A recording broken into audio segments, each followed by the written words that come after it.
So, we've talked a lot about Thomas on this channel, and I've done my best to explain the value of the franchise and what it means to people. Now, I really want to talk about my favorite episode, and the one that I think is the best. This is just my opinion. All at Sea. And if you're part of the Thomas fandom, you might want to wrap your hands around my neck at this moment, considering the vast array of content there is in this show, and seeing that I've decided on this one. Well, what I want to put to you is that this episode not only works as a great story on its own, but is exemplary of the series as a whole. Yep, I'm going there.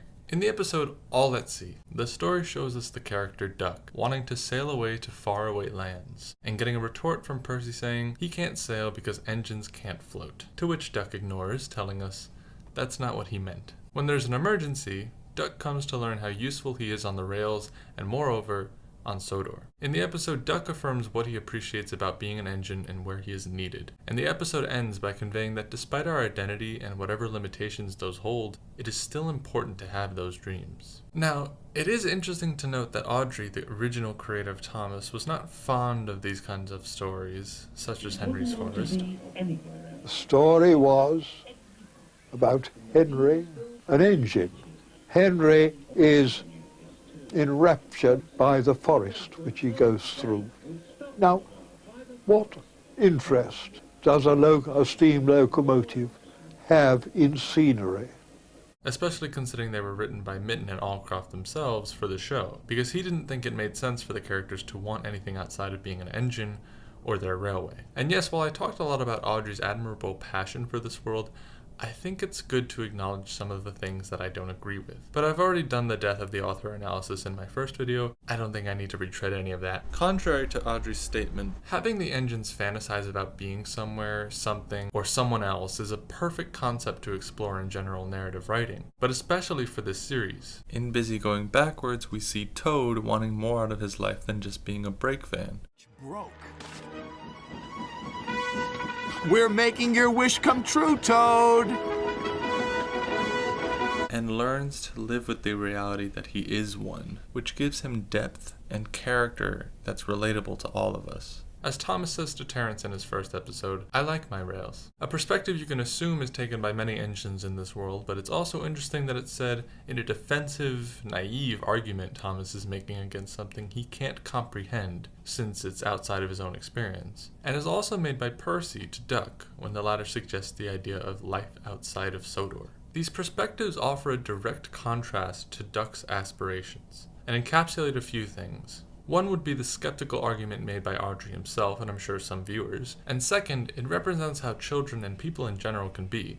Dismissive or closed-minded because they don't want their comfort or norm challenged or threatened. This could be the second time I mention X-Men while talking about Thomas, but nah. Or they subscribe to the notion that daydreams are a waste of time, just like how an early article on daydreaming argued that it results in a sort of mental flabbiness that causes inferior scholarship. And an educational psychology textbook warned that daydreaming may create severe mental disorders. Freud even considered daydreaming as a manifestation of hysteria, neurosis, and psychopathology, similar to the all-too-common belief that watching TV or other media is also a waste of time. As a result of these cultural stereotypes, there can be shame associated with media consumption, such as the shame sometimes associated with being a fan of a piece of popular media. This connection between us, the audience, and Duck is very important. It's something very familiar to us. I mean, I did my college thesis on Thomas. I'm pretty familiar. And presents us with the core conflict of this episode, the acceptance of identity, where Thomas Terence in the Snow uses Thomas's brashness to show that he shouldn't underestimate those who are different from him. All at Sea is a rather different story. When Duck talks to Harold in the beginning, he is envious of his travels, but by the end he learns that while Harold is able to do what is impossible for them, he, as well as Duck's other friends, make life worthwhile. While there is still some banter between the two, I think what Duck takes from this is that he can appreciate the world around him from where he is. Additionally, when Duck has to take the injured man to hospital, we see him fly along the rails with glee. And when Bertie tells him how wonderful it looked, Duck admits Percy was right about engines and their rails. However, as the narration says, Duck still wonders about the lands beyond the horizon, meaning he hasn't completely let go of those dreams. And when he says, sometimes the best travels are those that we can only dream about, It reinforces the idea that those dreams and fantasies we have are in fact important for us, which leaves us with a more nuanced conclusion on the idea of dreaming as something more recreational rather than idyllic. If we look at daydreaming as something more akin to what authors Guilford, Grimes, Cheek, and Norum termed thinking introversion, that being the frequency and enjoyment of introspective thoughts and images, we can view daydreaming as involving an appreciation, awareness, and openness to one's internal mentation. By the end of the episode, Duck comes to appreciate the value of his reality, and appreciates the value of daydreaming in moderation. And we can assume by the end quote that going forward, Duck doesn't want to abandon Sodor, but can find joy in his fantasies, as we all do. Not because he thinks it will come true, but because it can satisfy something in him, as we find joy in watching media like this. According to this research, we can use introspection to inform our daydreams and explore our own creativity. By evaluating his current state of being and limitations, Duck learns that it is through his dreams that he can reach a different kind of pleasure.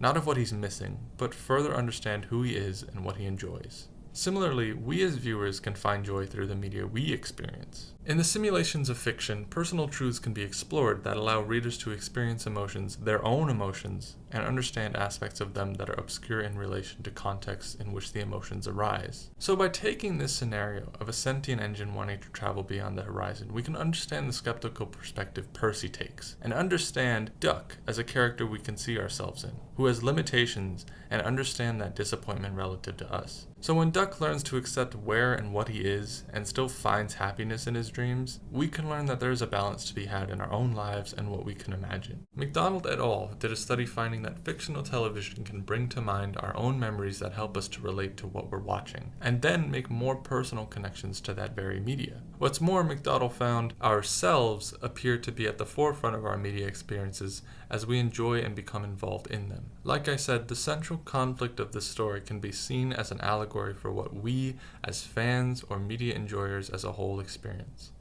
That being the stance that media corrupts or wastes time, something that the authors of these more recent articles implore us not to promote, and instead look at the ways that we can do more to mitigate the negative effects of media to bolster the many positive ways it helps us. And the reason we can resonate with these characters is because they are written to represent facets of us. As I talked about in my Why Do We Like Thomas video, we enjoy bestowing almost anything with personality or human-like traits. But not only that, we then use those same things to tell stories and give them new meaning through appealing characters and concepts.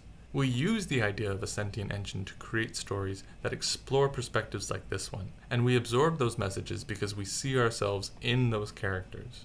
The discovery that Duck goes through in this episode, as well as the many other adventures the characters of this show go through, are concepts that relate to children and people as a whole, and lead to further meaning making for their audience. Stories like these are able to craft narratives and characters that are believable and relatable, while conveying positive messages that, as some studies say, are capable of inspiring positive behavior. The world and characters in Audrey's books, as well as Allcroft and Mitten's classic era of the series, are given depth that elevate the moral lessons put into the stories that create relatability.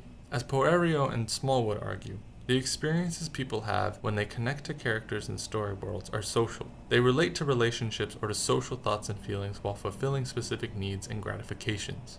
There is a myriad of research still developing on entertainment that fulfills either hedonic needs, being the simple pleasure of watching media for fun, or eudaimonic needs, narratives that satisfy the individual's search for deeper insight, meaning, and purpose in life.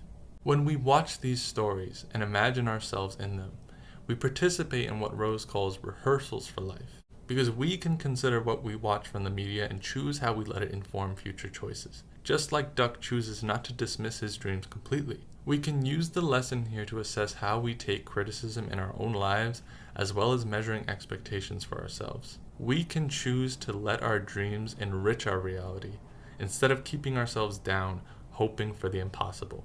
What we learn from the end of the episode is that both sides have a point here. Duck is not wrong for dreaming of what could be, so long as he realizes where he is and what he can learn of himself from those fantasies. While Percy makes the logical point in knowing that it is impossible for Duck to change his life so drastically. So we as an audience learn not to berate ourselves for having dreams or fantasies, because it is a part of who we are. And so long as we don't allow ourselves to fall completely into dreams and lose sense of reality, we can use them to shape our goals. What we can learn from Percy's side is that if we indulge too heavily in what isn't or can't be, then we take the chance away from ourselves to form who we are in the present. This is why this episode is so important. Because I remember watching the music video for It's Great to Be an Engine and the many daydreams I would create imagining that. But as I've matured, I understand that indulging in those fantasies for too long makes coming back to reality more disappointing. So instead of just thinking about what could be or what I could say, I wrote it out and made it a YouTube video. All at sea is accepting your reality so your dreams can inspire it.